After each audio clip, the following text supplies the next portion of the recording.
The rain came down in sheets so thick that Frank Xerxes could barely see his own barn from the porch of his modest ranch house. And it was the sound of soft sobbing beneath the wooden planks at his feet that made him pause with his hand on the door handle that September evening in 1882. He had been about to go inside after checking on the horses one final time, his clothes already soaked through from the short walk back from the stable, when he heard it. A woman's cry, muffled and desperate, coming from underneath his porch. Frank set down his lantern carefully and crouched low, peering into the darkness beneath the raised wooden structure. "Hello," he called out, his voice competing with the drumming rain. "Someone there?" The crying stopped abruptly, replaced by a tense silence that stretched between heartbeats. Frank waited, rain running down the back of his neck in cold rivulets. He was a patient man, had learned to be during his years working cattle across New Mexico territory, and he knew fear when he sensed it. "I am not going to hurt you," he said more gently, "but you cannot stay under there. This rain is not letting up anytime soon, and the water is already pooling. You will freeze." Another moment passed before he saw movement. A pale face emerged from the shadows, streaked with mud and tears, framed by dark hair plastered to her skull. Even in the dim light of the lantern, Frank could see she was young, probably not much past 20, and absolutely terrified. "Please," she whispered, her voice hoarse. "Please do not send me back." Frank felt something tighten in his chest at the raw desperation in those words. He straightened up and walked to his front door, opening it wide so warm lamplight spilled out onto the porch. He turned back toward where she was hidden and spoke clearly over the storm. "Come inside." She did not move immediately. Frank could see her eyes watching him from beneath the porch, weighing her options, trying to determine if he was a threat. He understood. A woman alone in this territory had every reason to be cautious. "My name is Frank Xerxes," he said. "This is my ranch about 5 miles south of Aztec, New Mexico. I live here alone, have for 3 years now since my father passed. I give you my word that you are safe here, but you need to come inside before you catch your death." Still she hesitated. Frank sighed and grabbed a blanket from the wooden chest just inside his doorway. He walked to the edge of the porch and laid it on the ground within her reach. "At least take this," he said. "I will be inside. The door will not be locked. Come in when you are ready." He went inside, leaving the door slightly ajar, and busied himself with building up the fire. His small house consisted of 3 rooms. This main living area with its stone fireplace and simple furniture, a bedroom off to the left, and a lean-to kitchen attached to the back. It was not much, but it was warm and dry and honestly built with his own 2 hands alongside his father. Frank had just set a kettle of water on to boil when he heard the tentative creak of the door opening wider. He did not turn around, did not want to spook her, just continued methodically preparing a pot of coffee. "There is a drying screen over by the fireplace," he said conversationally, "and some clean clothes in the chest by the door. They will be too large, but they are dry. I will keep my back turned while you change if you would like." He heard soft footsteps, then the sound of the chest opening. The blanket he had given her hit the floor with a wet slap. Frank kept his eyes firmly on the coffee pot, listening to the rustle of fabric and her quick, shallow breathing. When she finally spoke, her voice was stronger than before but still wary. "Thank you." Only then did Frank turn around. She had put on one of his old shirts, which hung to her knees like a dress, and was wrapping a quilt around her shoulders. Her hair was still dripping, creating a small puddle on his wooden floor, but at least she was out of the storm. He could see her more clearly now. She was indeed young, with delicate features that were currently pinched with cold and exhaustion. Dark circles shadowed her eyes, and there was a bruise forming on her left cheekbone. Frank felt anger flare in his gut at the sight of that bruise, but he pushed it down. First things first. "Sit by the fire," he said, pulling out one of his 2 chairs and positioning it close to the warmth. "Get yourself warm while I make something hot to drink." She moved slowly, like someone who had been running for a long time and had finally stopped, only to realize how exhausted she truly was. She sank into the chair and held her hands out toward the flames. Frank noticed they were shaking. He poured coffee into 2 tin cups and brought one over to her. She took it gratefully, wrapping both hands around it and inhaling the steam. They sat in silence for several minutes, the only sounds the crackling of the fire and the endless rain outside. "My name is Prudence Oliverson," she finally said. "I have been traveling for 3 days." Frank nodded, sipping his own coffee. "Where from?" "Farmington originally, but more recently from a homestead about 15 miles north of here." She paused, her jaw tightening. "My husband's homestead." The way she said husband made Frank think that was not a term she used with any affection. He waited for her to continue, knowing she would if she wanted to. "Former husband, I suppose I should say," Prudence added bitterly, "though I am not sure the law would see it that way. We were married 6 months ago. My father arranged it. Said Marcus Oakes was a good man with good prospects. Turned out Marcus Oakes was a drunk who liked to use his fists when the whiskey made him mean." She touched the bruise on her cheek absently, then seemed to realize what she was doing and dropped her hand. "3 days ago, he came home worse than usual. Started raging about dinner not being ready, about the house being dirty, about me being worthless. I had heard it all before, had the bruises to show for it. But that night, he grabbed the fire poker." Her voice dropped to barely above a whisper. "I knew if I stayed, he would kill me eventually, so when he passed out, I took what I could carry and I ran." Frank felt his hands tighten around his cup. He had known men like Marcus Oakes, had seen what they did to women, to animals, to anyone weaker than themselves.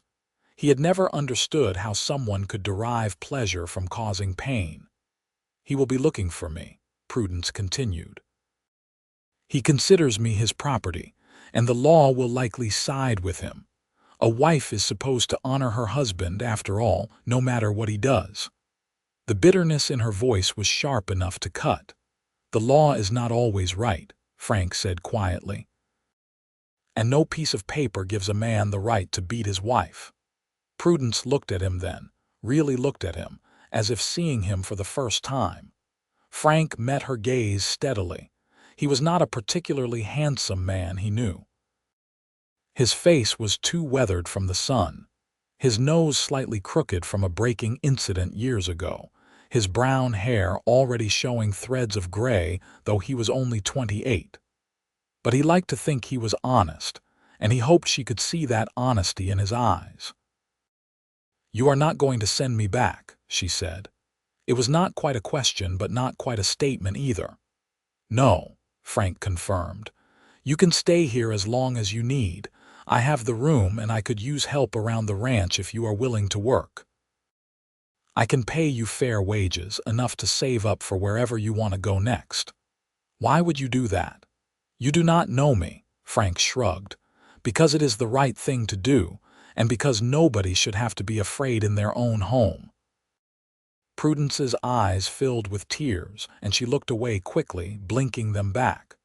Frank pretended not to notice, giving her the dignity of privacy in her emotion. He stood and went to the small kitchen area, rummaging through his limited supplies.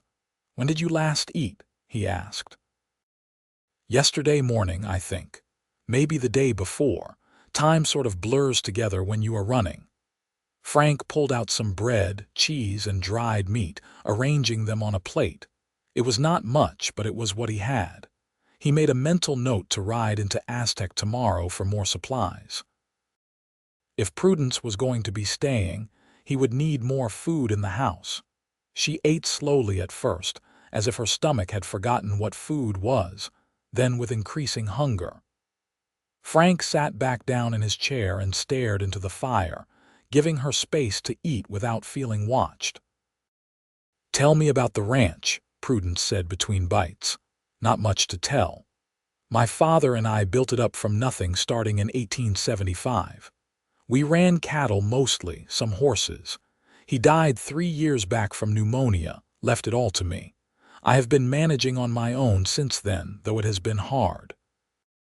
Ranch this size really needs at least 2 people to run it properly." "How big is it?" "About 200 acres of decent grazing land, water access from the Animas River. I have got about 60 head of cattle right now, a dozen horses. It is not the biggest operation, but it is mine, and it is honest work." Prudence nodded slowly. "I grew up on a farm. I know about hard work and long hours. My mother died when I was young, so I helped my father with everything. The house, the animals, the crops.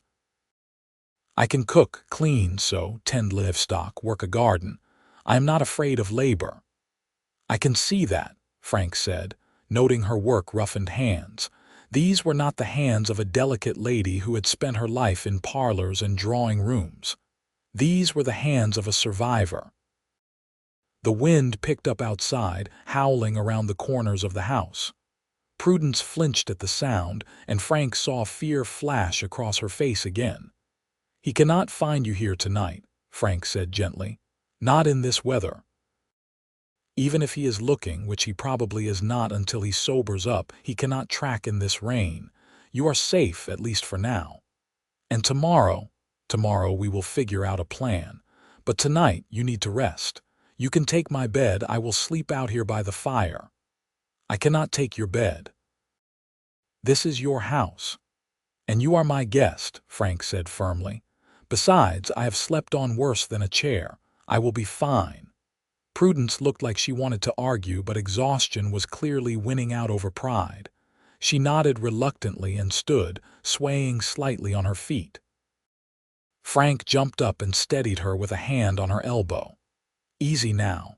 You have been through an ordeal. Your body needs rest." He guided her to the bedroom door and pushed it open.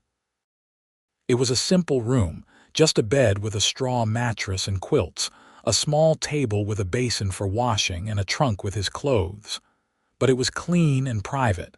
"Thank you," Prudence said softly. "Truly. I do not know what I would have done if you had not found me." "You would have survived," Frank said with certainty. "You are tougher than you think. Sleep now. Everything will look clearer in the morning." She nodded and slipped into the room, closing the door quietly behind her.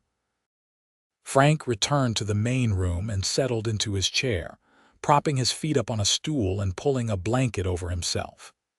The fire crackled and popped, and the rain continued its relentless drumming on the roof. He thought about the woman sleeping in his bed, about the fear and determination he had seen warring in her eyes. He thought about men like Marcus Oakes, who thought strength meant domination, who confused love with ownership. Frank had never understood that. His own father had loved his mother with a gentleness that had made their small home a sanctuary, not a prison. When she had died giving birth to a stillborn daughter when Frank was 12, his father had mourned her every day for the rest of his life. That was love, Frank thought. Not this twisted version that involved fists and fear.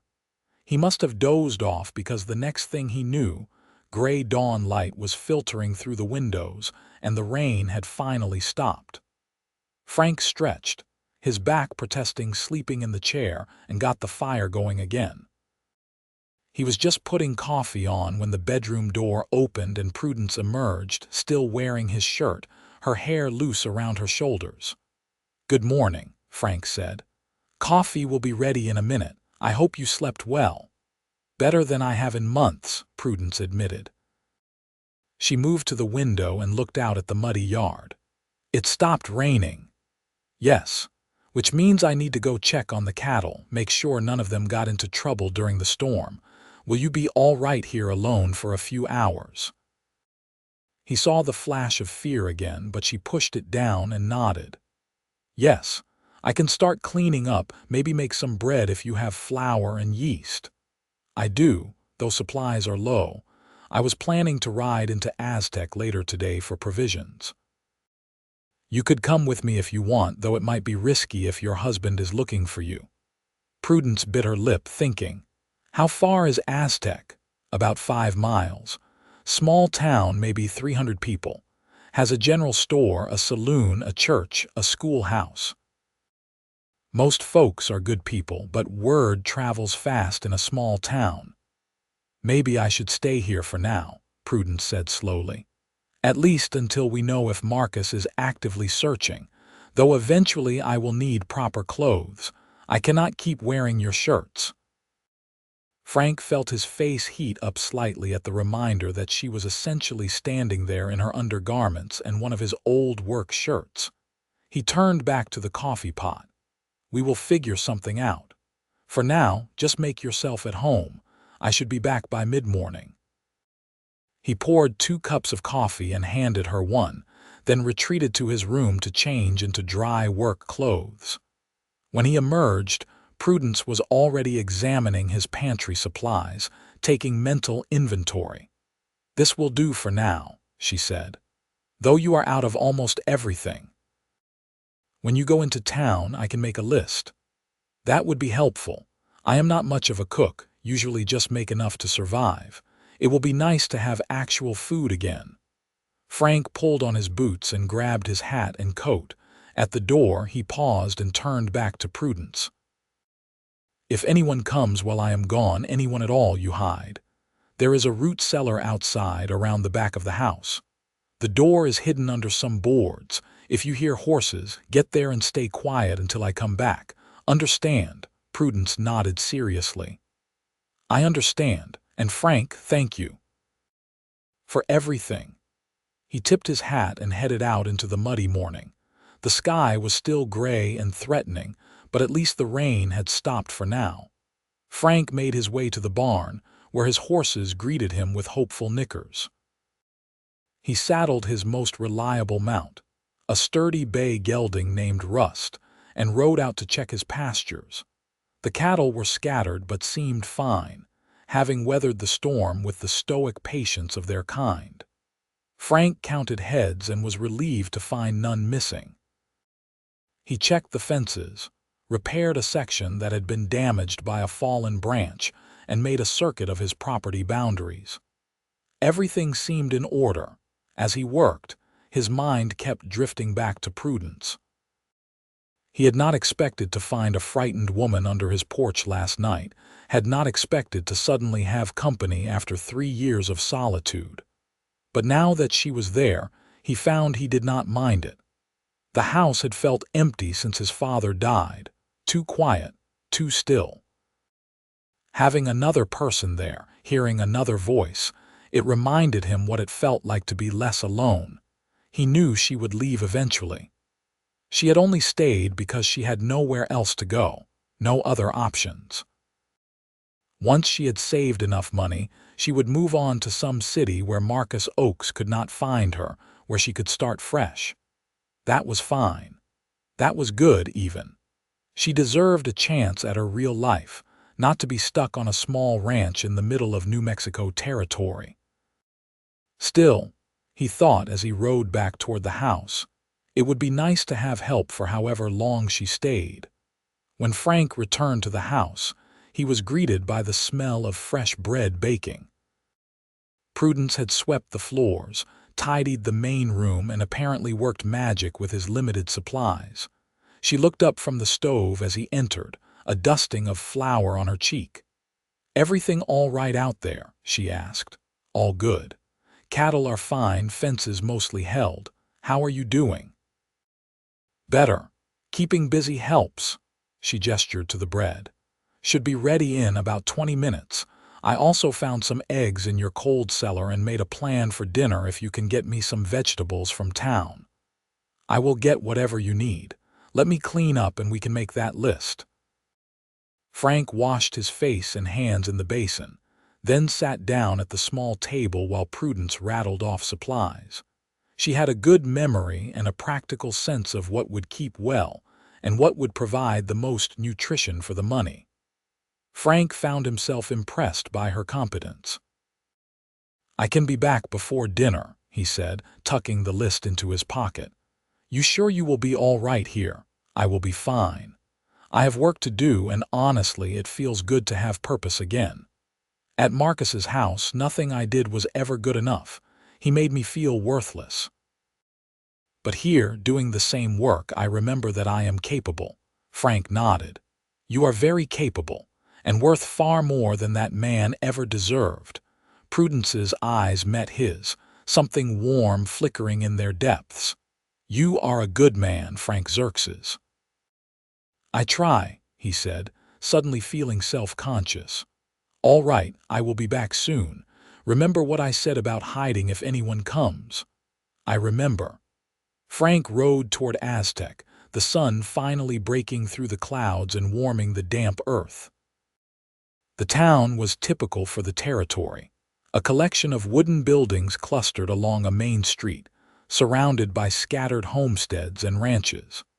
He tied Rust up outside the general store and went inside. The proprietor, an older man named Mr. Chen who had immigrated from China 15 years ago, greeted him warmly. "Frank, good to see you. Heard that was quite a storm last night." "It was indeed. Lost part of a fence, but nothing serious. I need supplies today, quite a bit more than usual." Mr. Chen raised an eyebrow but did not comment as Frank read through Prudence's list. As he gathered items, Frank became aware of conversation behind him. Two men were talking in low voices, but in the small space, he could hear them clearly. "Marcus Oakes was in here yesterday, madder than a wet cat.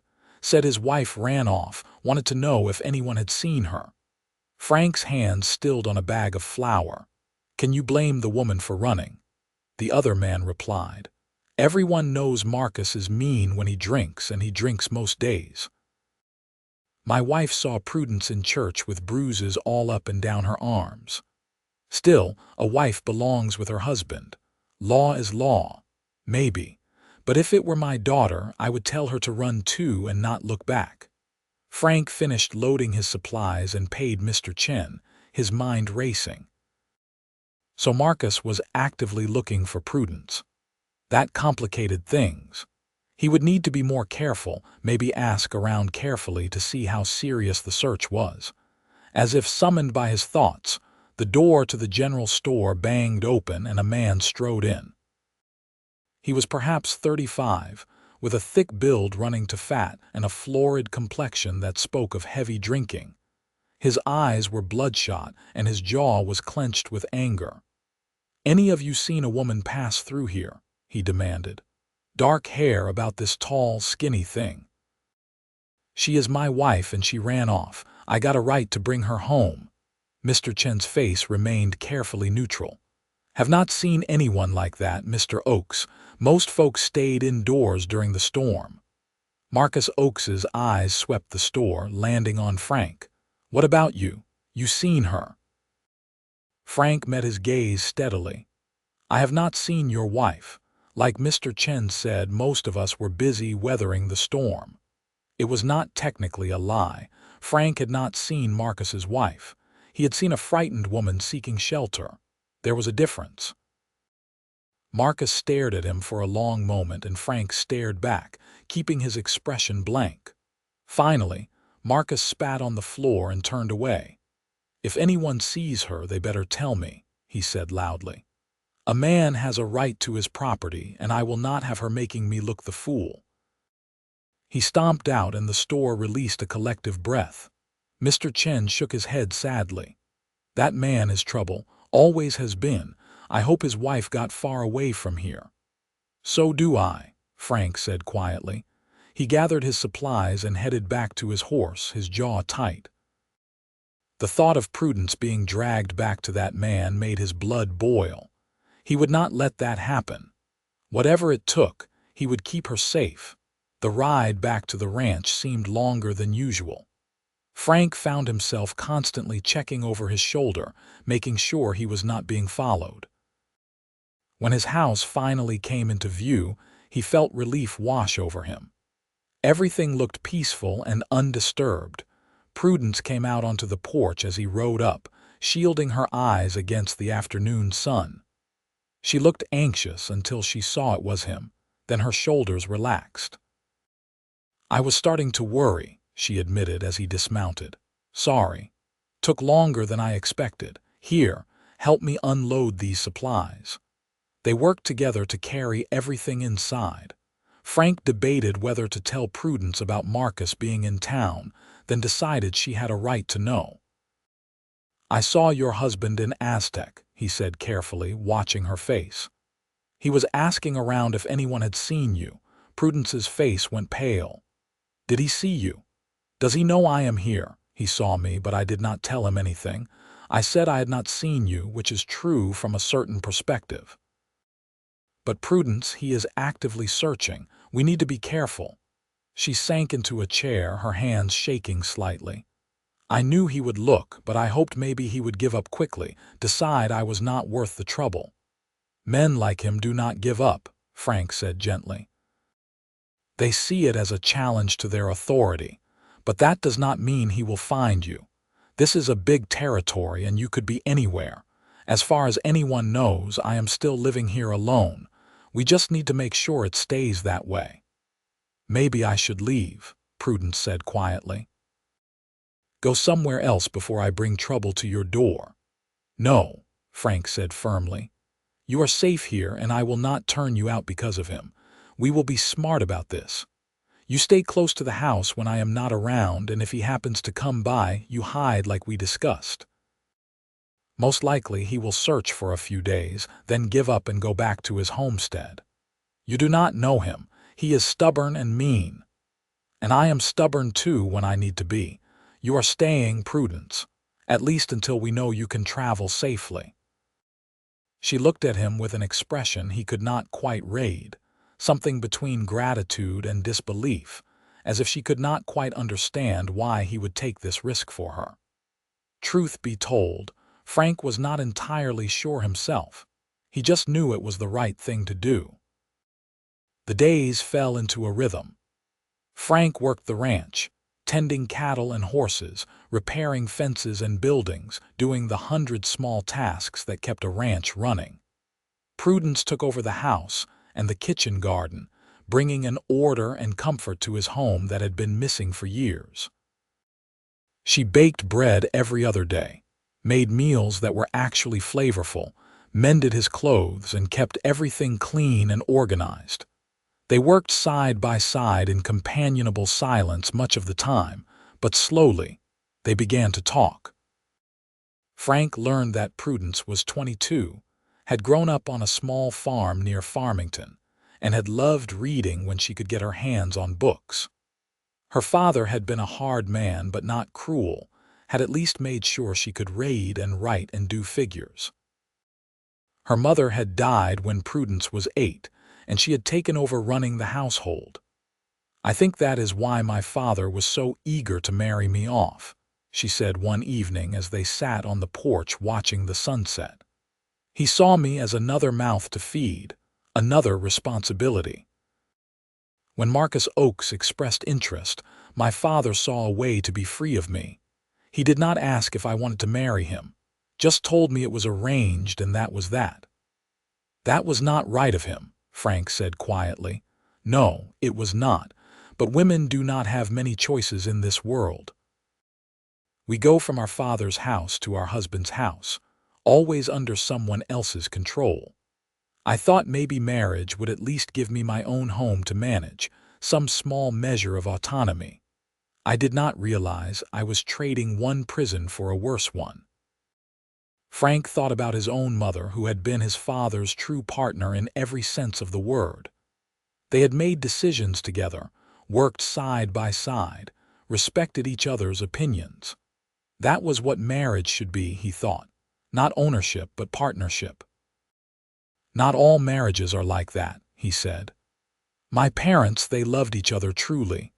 My father never raised his voice to my mother, let alone his hand. They were partners. You were lucky then. That seems rare. Maybe. Or maybe people just forget what love is supposed to look like. It is not about control or possession. It is about wanting the other person to be happy, even if that means letting them be free. Prudence looked at him thoughtfully. You are not like most men I have known. I will take that as a compliment. She smiled, a real genuine smile that transformed her face. Frank felt something shift in his chest, a warmth that had nothing to do with the fading sunlight. He pushed the feeling away. Now was not the time. Prudence needed safety and stability, not romantic complications from the man who was sheltering her. But over the following weeks, Frank found it increasingly difficult to ignore his growing feelings. Prudence was smart and capable, with a dry sense of humor that caught him off guard and made him laugh.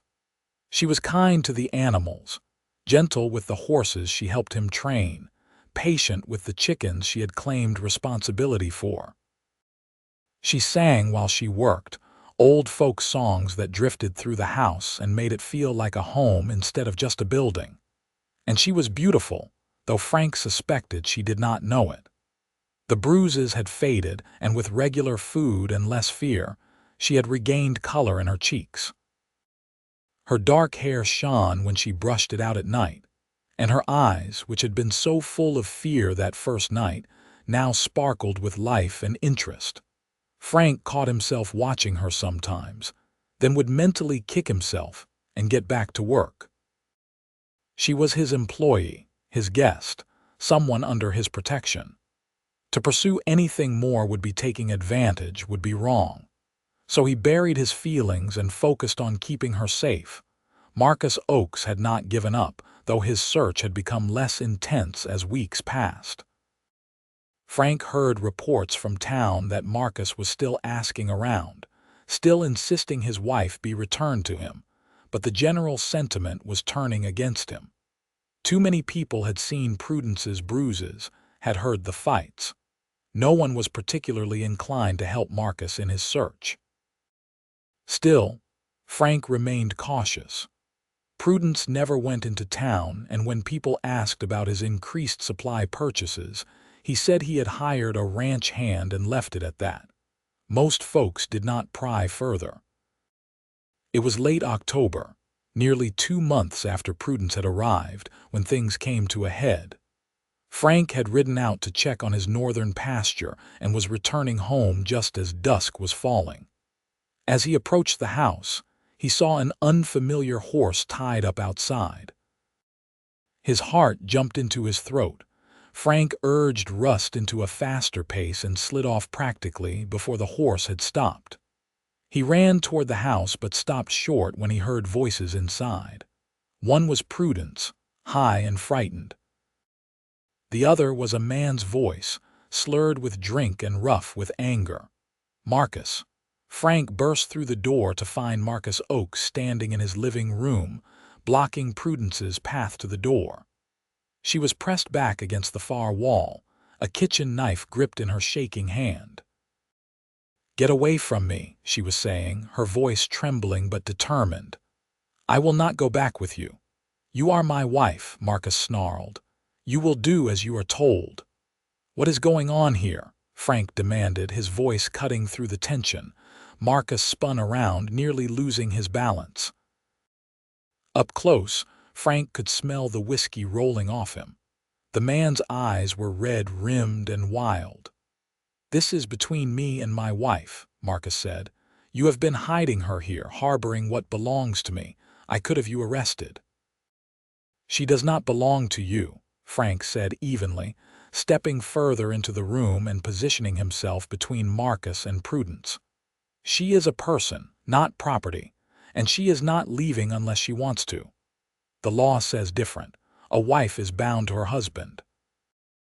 The law also says you cannot beat your wife half to death, but I do not see that stopping you."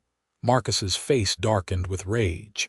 "What happens between a man and his wife is his own business. Now get out of my way." "No," the word hung in the air.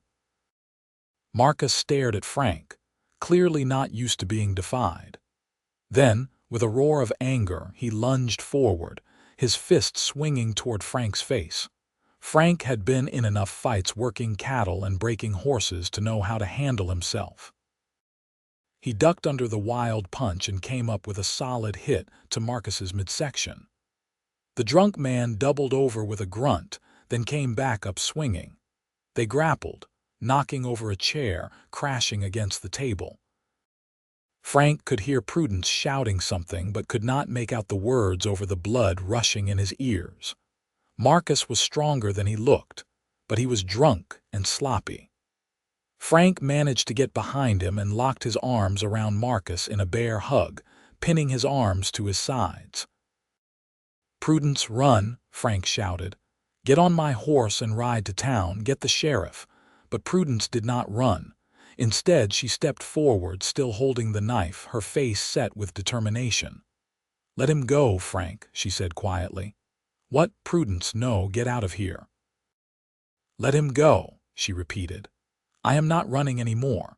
Frank hesitated, then slowly released Marcus.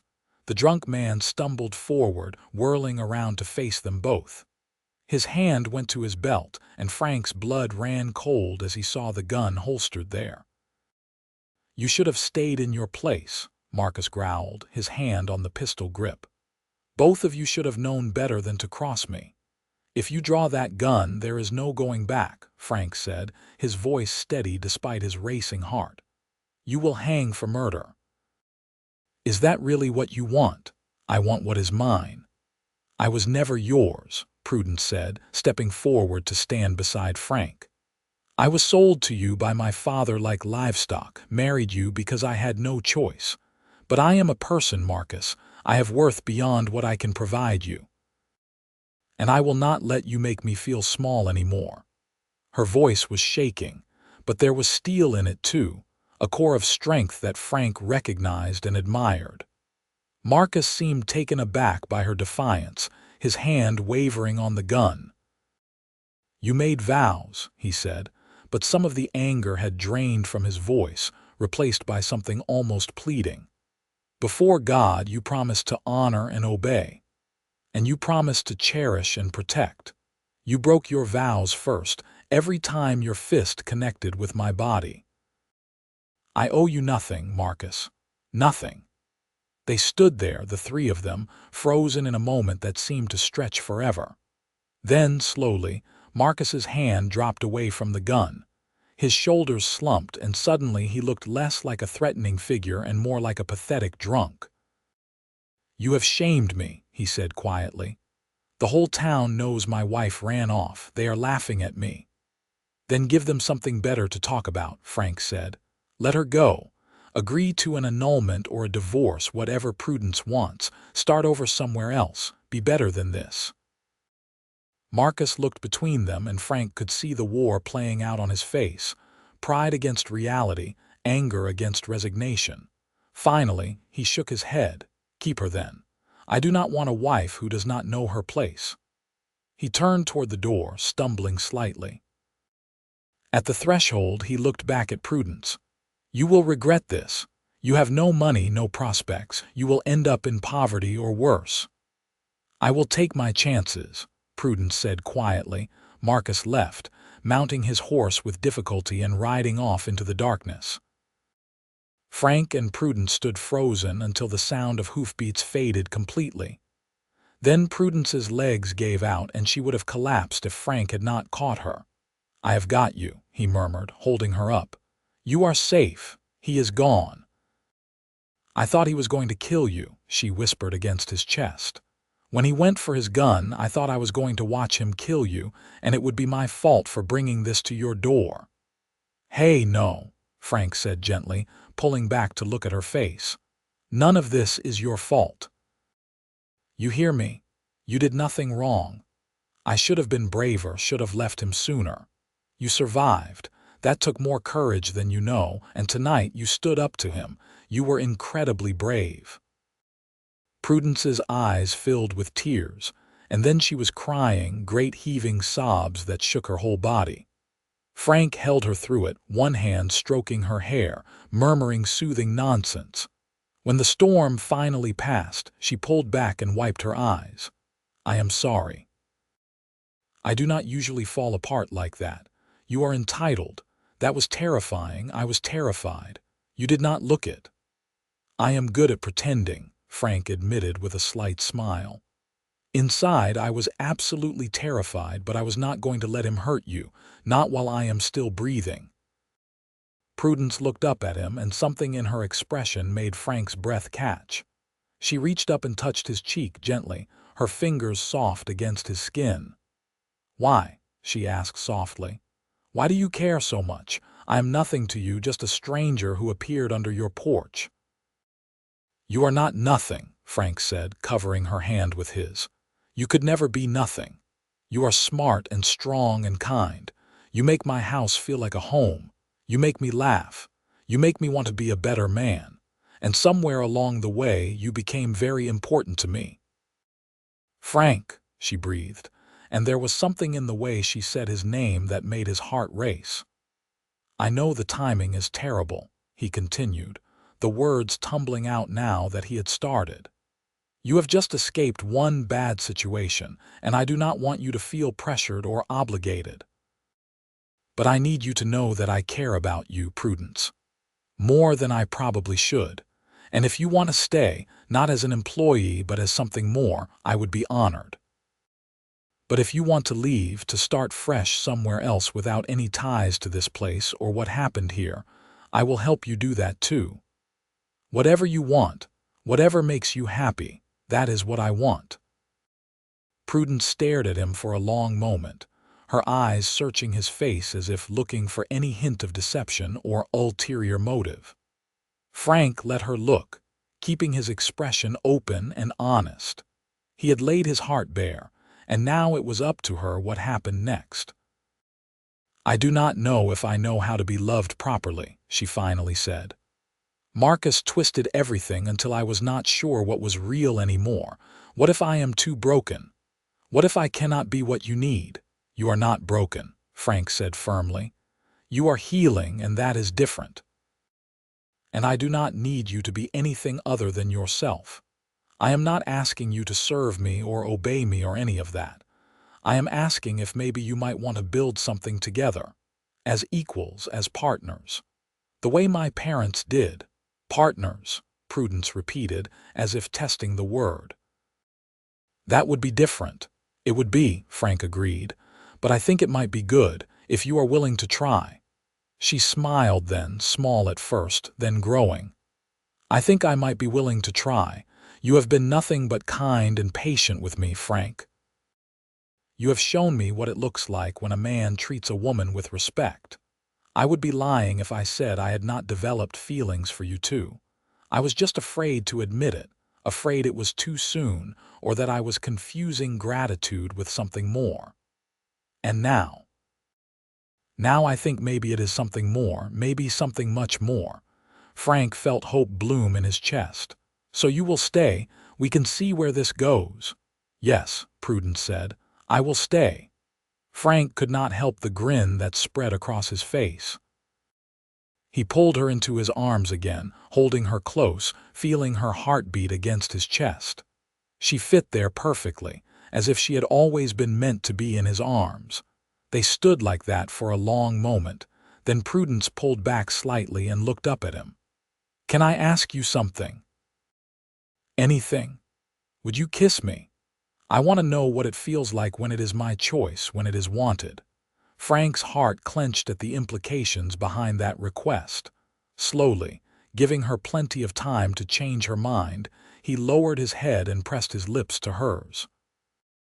The kiss was gentle, tender, asking nothing and offering everything.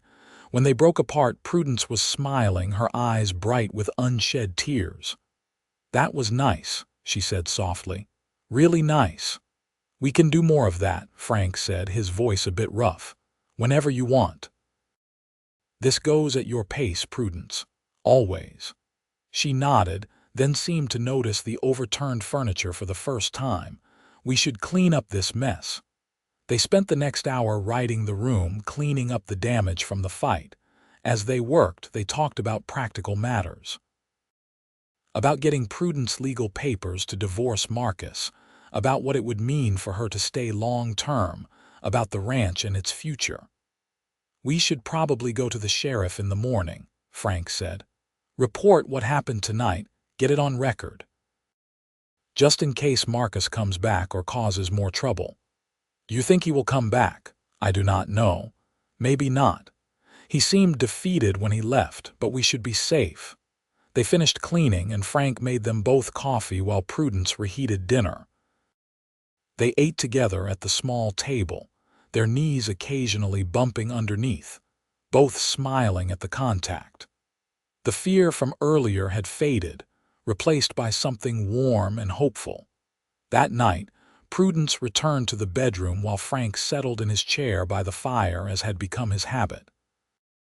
But after a few minutes, the bedroom door opened again. "Frank," Prudence said quietly, "would you mind if we just talked for a while? I am too keyed up to sleep, and I do not want to be alone with my thoughts." "Of course. Come sit with me." She settled into the other chair, wrapped in a quilt, and they talked late into the night. About everything and nothing, about their childhoods and their dreams, about the future they might build together. At some point, Prudence fell asleep in her chair, her face peaceful in the firelight. Frank watched her for a moment, marveling at how much his life had changed in just 2 months. Then he carefully scooped her up, carried her to the bedroom, and laid her gently on the bed, covering her with blankets. She stirred slightly but did not wake. Frank returned to his chair by the dying fire and fell asleep with a smile on his face. True to his word, Frank took Prudence into Aztec the next morning. It was her first time in town since arriving at the ranch, and she was nervous about being seen. But Frank held her hand as they walked into the sheriff's office, his presence solid and reassuring.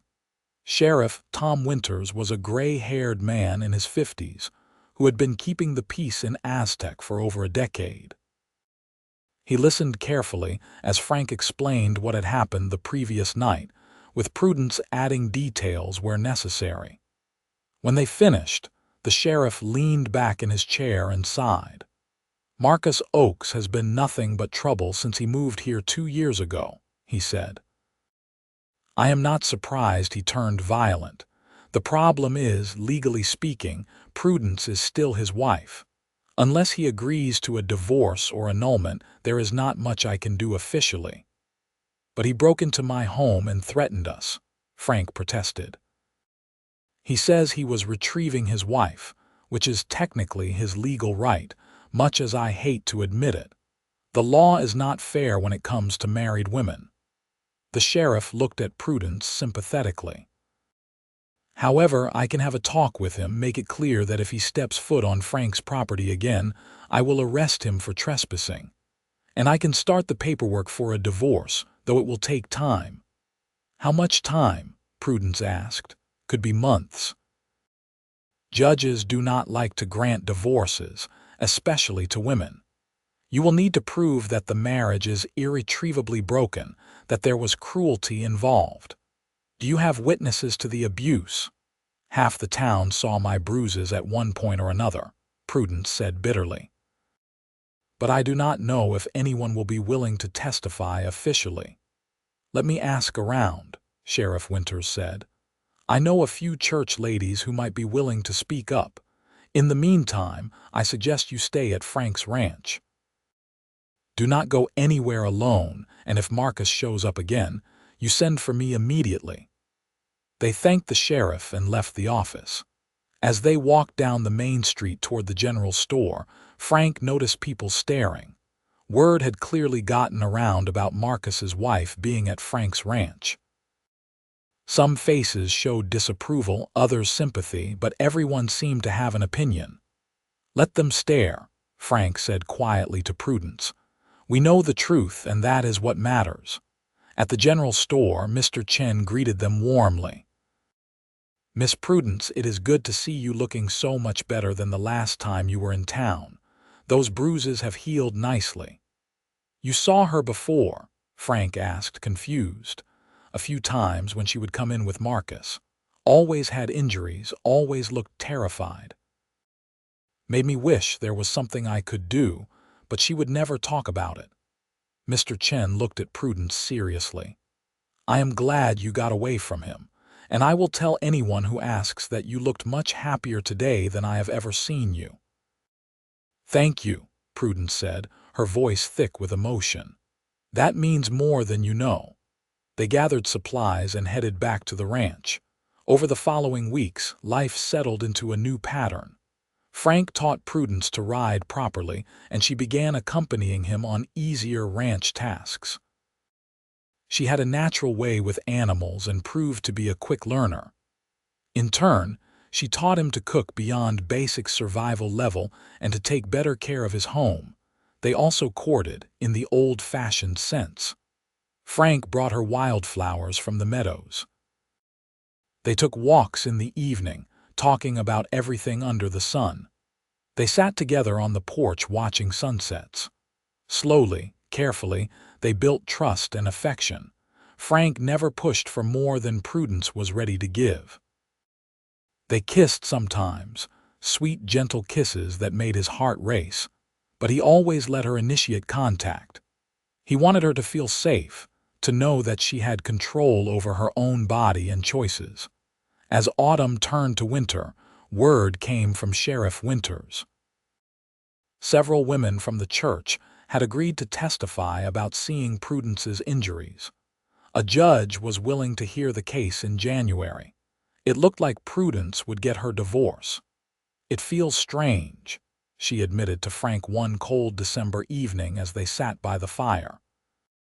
I wanted this so badly, wanted to be free. But now that it is happening, I am almost afraid. What if the judge does not grant it? What if I am stuck forever? He will grant it, Frank said confidently. Too many people have seen the truth. And even if he did not, which he will, you are not going back. I would not let that happen. You cannot promise that. The law is the law. Then we would leave. Go somewhere else, start over. I would give up this ranch if I had to, if it meant keeping you safe. Prudence stared at him. You would do that? Give up everything you and your father built? In a heartbeat, Frank said simply. Because you are more important than land or buildings. You are the future I want, Prudence. Everything else is just details. She kissed him then, deeper than before, and Frank felt his control wavering. But he pulled back gently, pressing his forehead to hers. Not yet, he whispered. Wait until you are truly free, until there is no question. I want there to be no shadows over us. You are an incredibly patient man, Frank Xerxes. Only when it matters. Christmas came, their first together. They did not have much, but Frank managed to get Prudence a book from the store, a novel she had mentioned wanting to read. She gave him a new shirt she had sewn herself, the stitching perfect and even. They cooked a special meal and exchanged small gifts, and Frank thought it was the best Christmas he had had in years. January arrived with cold winds and occasional snow. The court date came, and Frank and Prudence rode into Aztec to face the judge. Marcus was there, looking sullen and hungover. He barely looked at Prudence, which Frank took as a good sign. Maybe he truly had given up. The hearing was mercifully brief. The church ladies testified, their words painting a clear picture of abuse and cruelty. Marcus did not even try to defend himself, just sat there with his arms crossed looking bitter. The judge, an older man with a stern face but kind eyes, listened carefully to all the testimony. Mr. Oakes, he finally said, do you dispute these accusations? Marcus was silent for a long moment, then shook his head.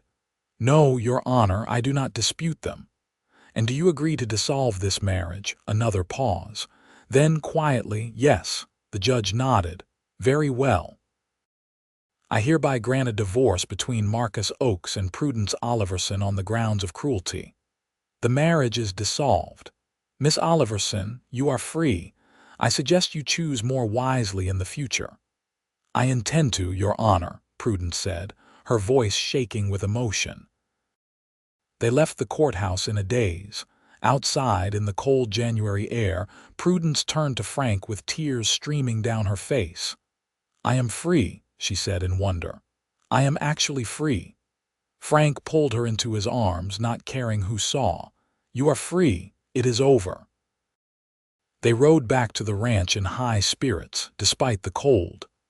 That evening, as they sat by the fire, Frank pulled something from his pocket. It was a simple gold ring, nothing fancy, but it had belonged to his mother. "I know we said we would wait," Frank said, his heart pounding.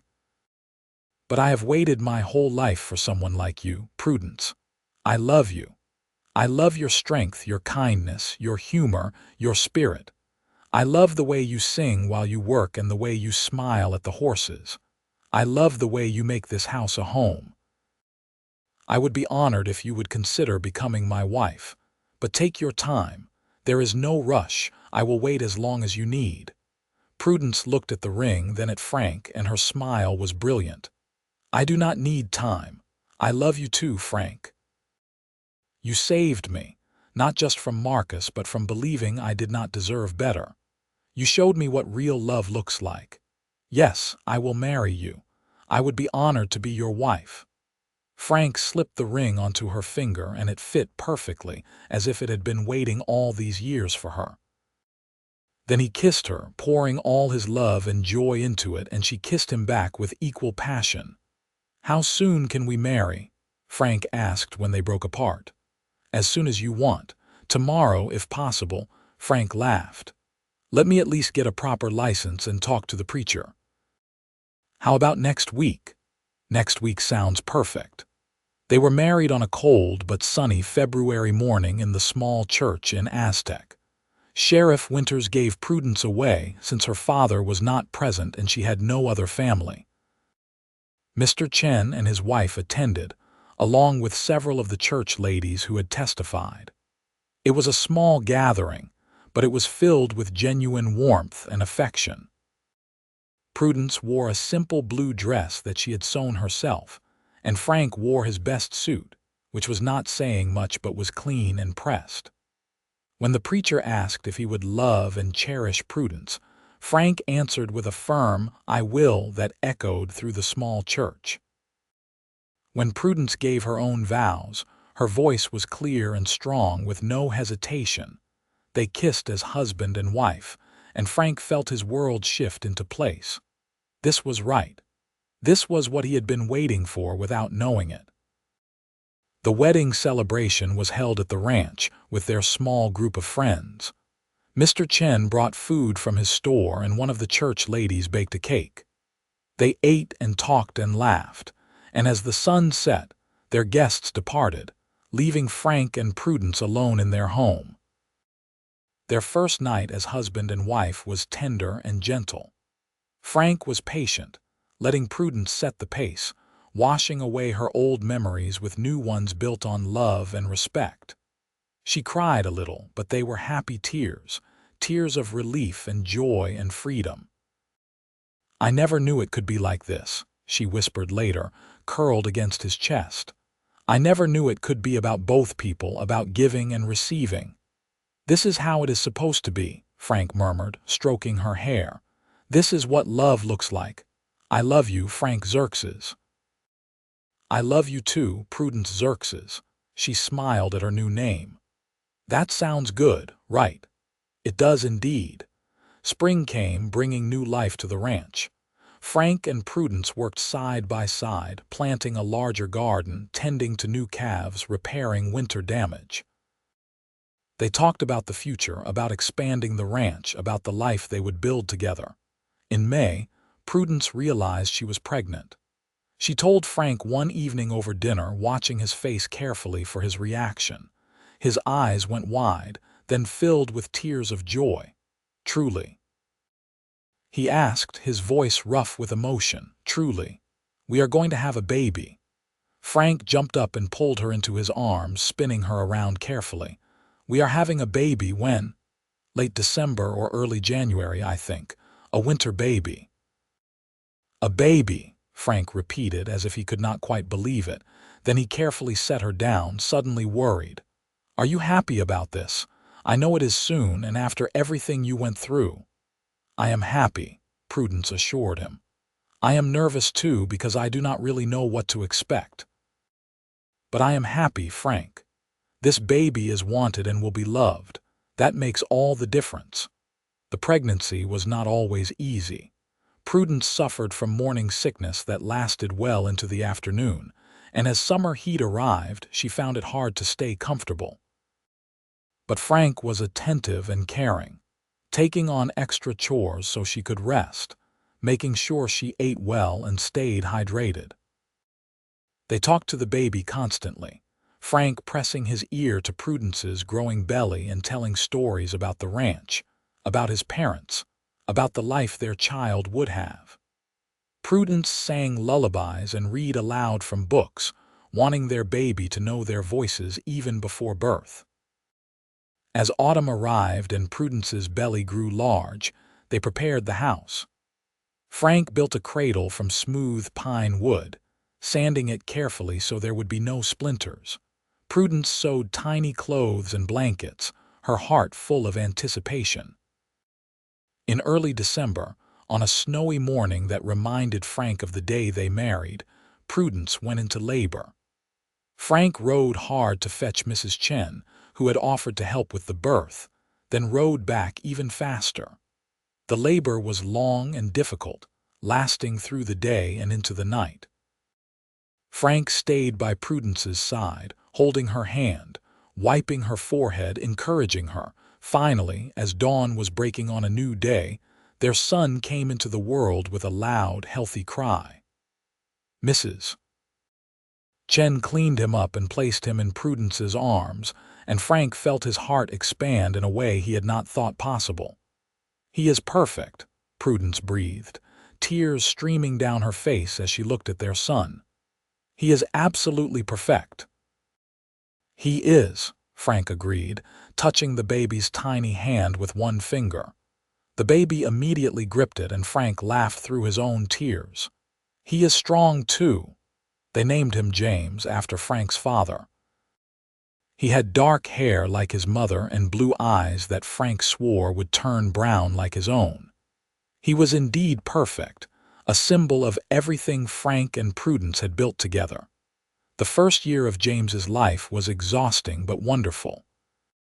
Frank had never known he could function on so little sleep, but somehow they managed. Prudence proved to be a natural mother, patient and loving even when James cried for hours or refused to sleep. Frank changed diapers and walked the floor at night and fell more in love with both his wife and his son every day. As James grew into a curious toddler, they talked about expanding their family. Prudence became pregnant again when James was 2, and this time the pregnancy was easier. She knew what to expect, and James, though demanding in his own way, was also a welcome distraction. Their daughter was born on a warm May evening in 1886, coming into the world much more quickly than her brother had. They named her Lucy, after Prudence's mother, and she was as perfect as her brother, with her mother's dark hair and her father's smile. The ranch continued to grow along with their family.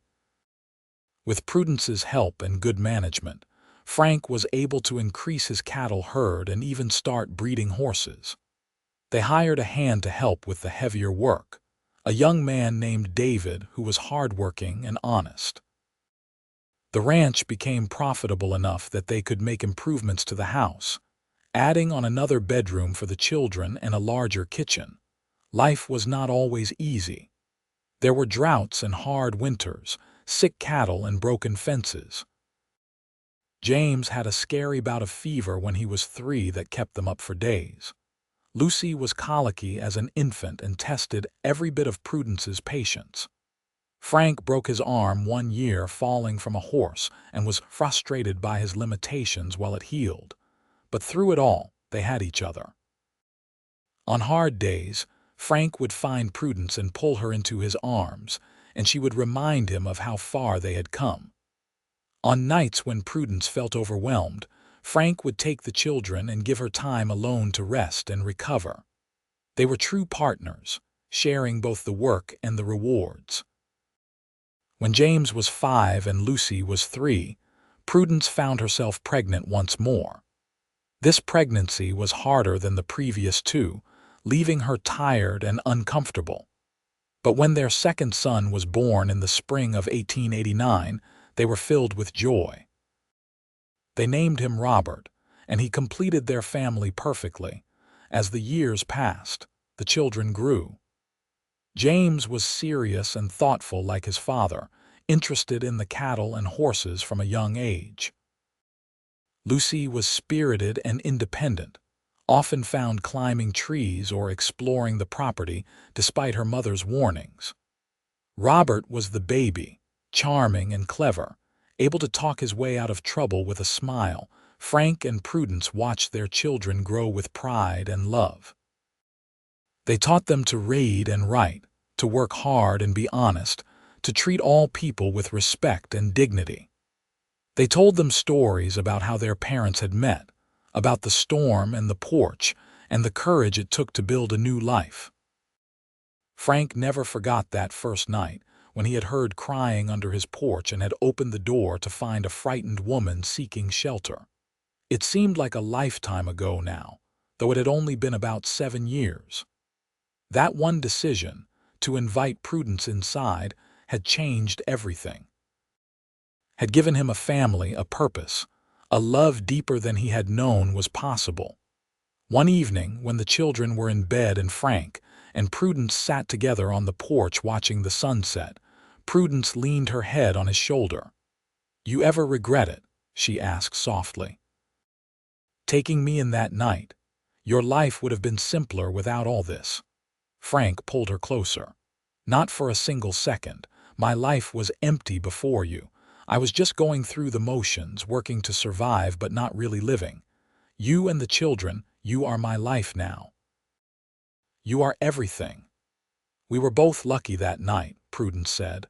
"I found shelter, but I think maybe you found something you needed too." "I found home," Frank agreed.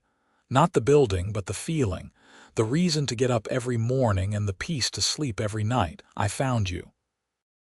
They sat in comfortable silence, watching the New Mexico sky turn brilliant shades of orange and pink. Somewhere inside, one of the children called out and Prudence sighed and started to get up. Frank pulled her back down. "I will get it," he said. "You sit and enjoy the sunset." He kissed her softly and went inside to tend to whichever child needed him. Prudence smiled and wrapped her shawl more tightly around her shoulders. She thought about the girl she had been, terrified and alone under a stranger's porch, not knowing if she would survive the night. She thought about all the fear and pain that had led her to that moment, and then she thought about everything that had come after. The safety, the love, the family, the home. It had not been easy. There had been hard days and scary moments and times when she had doubted herself. But Frank had been there through all of it, steady and true, showing her what real love looked like. She touched the ring on her finger, the one that had belonged to Frank's mother, and smiled.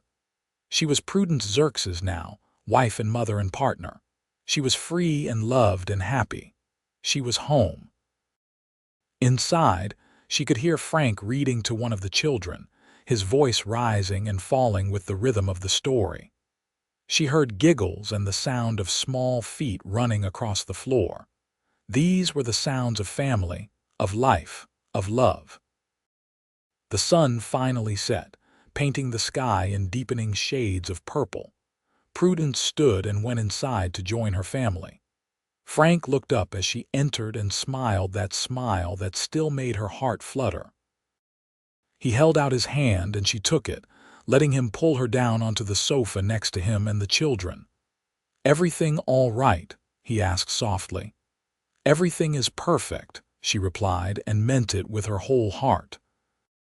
As the children grew older, they began to understand more about their parents' story. James, at age 10, asked his mother one day why she and Papa had different last names in the beginning. Prudence considered her answer carefully. Her children knew that Frank was not her first husband, but she had been vague about the details, not wanting to burden them with the darker parts of her past. But James was old enough now to handle the truth, or at least a version of it. "I was married before to a man who was not kind," she said simply. "I had to leave to be safe.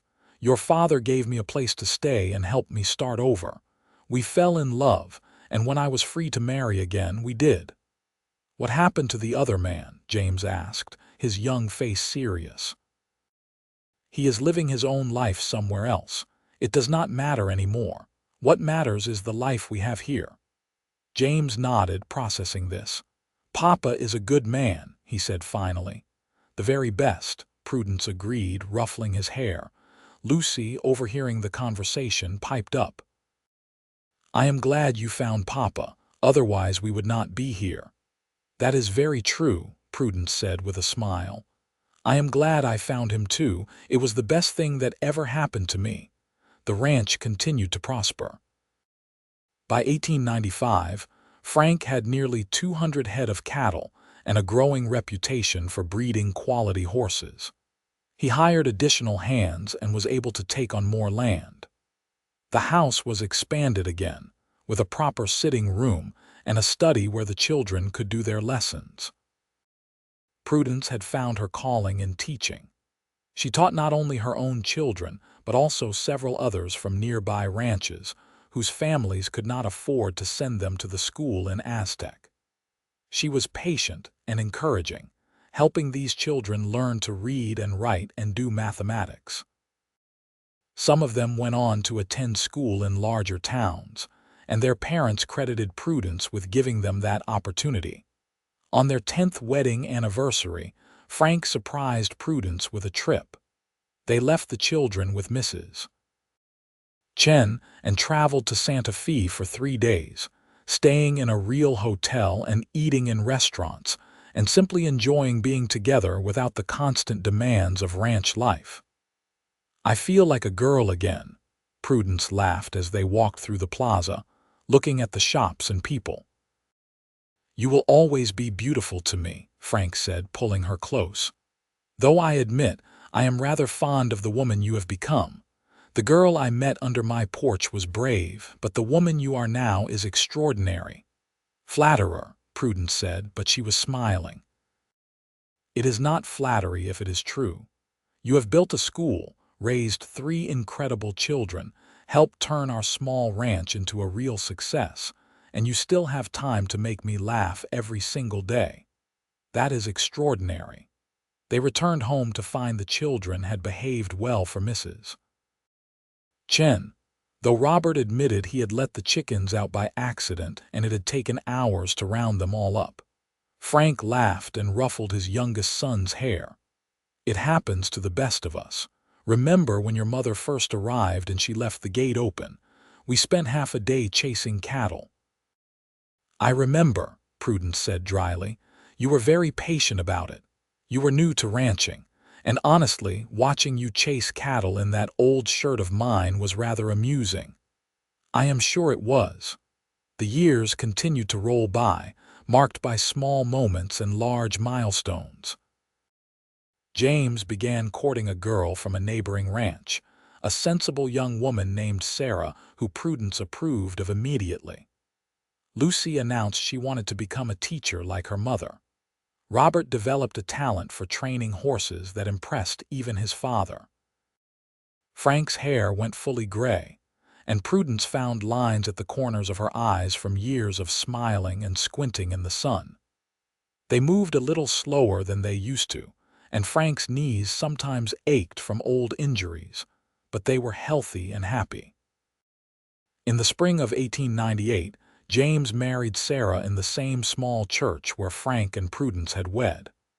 Watching his eldest son pledge his life to the woman he loved, Frank felt a deep sense of contentment.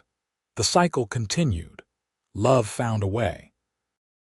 James and Sarah built a small house on the edge of the ranch property, and James took on more responsibility for the cattle operation. Frank was happy to let him, proud to see his son grow into a capable man. When James and Sarah announced They were expecting their first child in 1899. Frank and Prudence were overjoyed at the thought of becoming grandparents. Their first grandchild, a boy named Thomas, was born on a hot July day. Frank held his grandson for the first time and felt tears spring to his eyes. This was legacy, he thought. This was the future they had built, starting from that rainy September night when he had heard crying under his porch. "What are you thinking?" Prudence asked softly, watching him cradle their grandson. "I am thinking about how far we have come," Frank said. "About how that one night changed everything, about how lucky I am." "We are both lucky," Prudence corrected. "We found each other when we both needed saving." "I suppose you are right. I was in a different kind of danger, the danger of forgetting how to truly live. You saved me from that." They sat together, watching James and Sarah with their new son, and Frank thought about the years ahead. There would be more grandchildren, he was sure. More weddings and celebrations and ordinary moments that made up a life. He would grow old with Prudence by his side, and when his time came, he would go knowing he had lived fully and loved deeply. As the new century approached, the ranch was thriving. Lucy had indeed become a teacher, taking over the small school her mother had started and expanding it. Robert was making a name for himself as a horse trainer, with buyers coming from as far as Colorado to purchase his horses. Frank and Prudence had stepped back from the day-to-day operations, content to advise and enjoy their grandchildren. On New Year's Eve 1899, as the world prepared to enter a new century, Frank and Prudence sat on their porch as they had done so many times before. Their children and grandchildren were inside, celebrating, but Frank had wanted a quiet moment alone with his wife. 20 years, Prudence said softly. 20 years since you found me under this porch. 17 years of marriage, Frank added.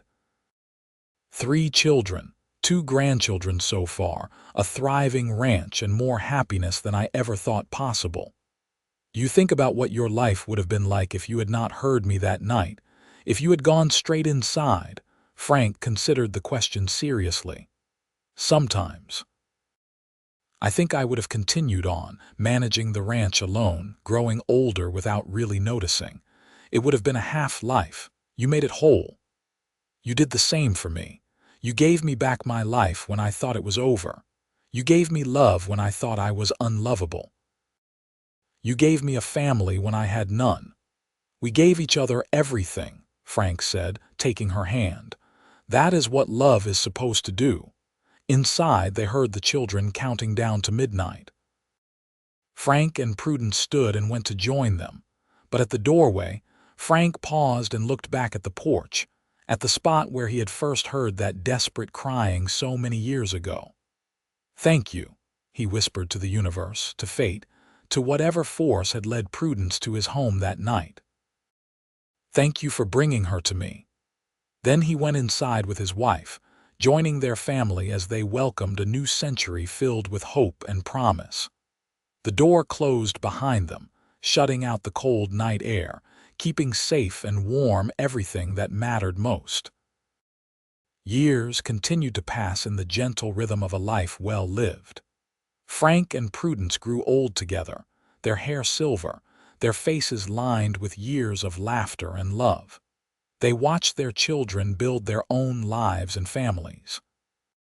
They held more grandchildren, told stories of the old days, passed on their wisdom and values. When Frank was 63 and Prudence 57, they celebrated their 30th wedding anniversary surrounded by 3 children, 8 grandchildren, and a handful of great-grandchildren. The ranch had passed primarily to James now, with Robert running the horse operation and Lucy's husband managing some of the other business aspects. But Frank and Prudence still lived in the original house, the one Frank's father had built, the one that had sheltered Prudence on that stormy night.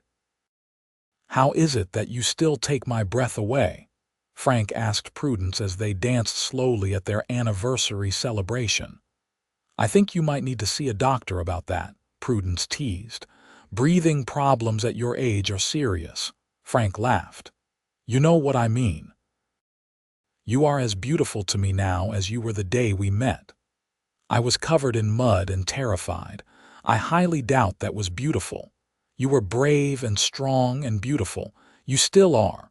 Prudence rested her head on his shoulder as they swayed to the music. I love you, Frank Xerxes. More than words can say. Thank you for saving me. Thank you for letting me, Frank replied. Thank you for choosing to stay, for building this life with me. You are the best thing that ever happened to me. And you to me. They danced until the song ended, surrounded by the family they had created, the legacy of that one choice on a rainy September night in 1882. A choice to open the door, a choice to offer shelter, a choice that had led to a lifetime of love. Frank lived to see his 75th birthday, still sharp-minded and mostly healthy, though his body had slowed considerably. Prudence, at 69, was still teaching occasionally and remained deeply involved with her grandchildren's lives. They spent their days in gentle routine.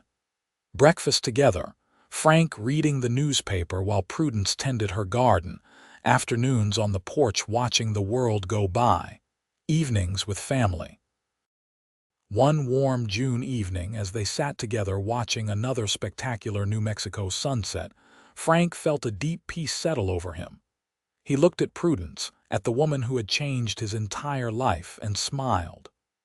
"What?" she asked, noticing his expression. "I was just thinking that I have no regrets, not one. Every choice I made led me here to this moment to you, and I would not change a single thing. Not even the time I accidentally set the kitchen on fire, not even that. Though I admit I would not mind skipping the pneumonia I had back in '93. Prudence laughed, the sound still musical even after all these years. "Fair enough. But overall, I agree, no regrets, just gratitude." "So much gratitude," Frank agreed. They sat in comfortable silence as the sun sank below the horizon. Frank felt Prudence's hand slip into his, her fingers interlacing with his own. They fit together perfectly, as they always had, as they always would. Inside the house, they could hear the sounds of family visiting, of grandchildren playing, of life continuing its eternal cycle. Outside, the ranch stretched peaceful and prosperous in the gathering dusk. And on the porch, two people who had found each other against all odds sat together, their love as strong and true as it had been from the beginning. The night they had met, Frank had heard crying under his porch and had made a choice. He had opened his door and said, "Come inside." That simple act of kindness and courage had transformed both their lives, had created this beautiful, complicated, wonderful family and legacy. As stars began to appear in the darkening sky, Frank leaned over and kissed his wife's cheek. "I love you," he said simply. "I love you too," Prudence replied. "Always have, always will." And as the New Mexico night settled around them, they sat together on that same porch where their story had begun, grateful for every moment, every memory, every day they had been given together. Their love story, born from desperation and kindness, had blossomed into something extraordinary. A testament to the power of compassion, the strength of partnership, and the enduring nature of true love. The door to their home stood open behind them, warm light spilling out, welcoming family and friends, just as Frank had welcomed Prudence so many years ago. That door had been the beginning of everything. A threshold crossed, a life saved, a love discovered. And through all the years that followed, through joy and sorrow, triumph and struggle, that door had remained open, symbolizing the openness of their hearts to each other and to the life they had built together. As they finally rose to go inside for the night, Frank paused and looked back at the spot where Prudence had hidden so long ago, afraid and alone. He said a silent prayer of thanks that he had been there that night, that he had heard her, that he had made the choice to help. "Come inside," he said softly to Prudence, echoing those first words he had spoken to her. She smiled and took his arm. "Always," she replied. "I will always come inside with you." And together, hand in hand, they walked through that doorway one more time, into the warmth and light and love that they had built together over a lifetime. The door closed gently behind them, and in the quiet New Mexico night, the ranch settled into peaceful sleep, the legacy of one man's kindness and one woman's courage living on in the family they had created, and the love they had nurtured through all the years of their lives. It was a story that would be told to future generations, about the night their grandfather found their grandmother sheltering under his porch, opened the door and said, "Come inside." A story about second chances and new beginnings. A story about love in its truest, most enduring form. A story that proved that sometimes the most important moments in life come from simple acts of human kindness, and that love, when it is real and true, can transform everything. And they lived the rest of their days in happiness and peace, surrounded by the family and life they had built together, grateful for every sunrise and sunset, every ordinary moment and extraordinary joy, and most of all, grateful for each other. Their story had a perfect ending because it was built on a perfect beginning. One person choosing to help another, to offer shelter from the storm, to open the door and invite someone inside, not just into a house, but into a life, a heart, a future filled with endless possibilities and boundless love.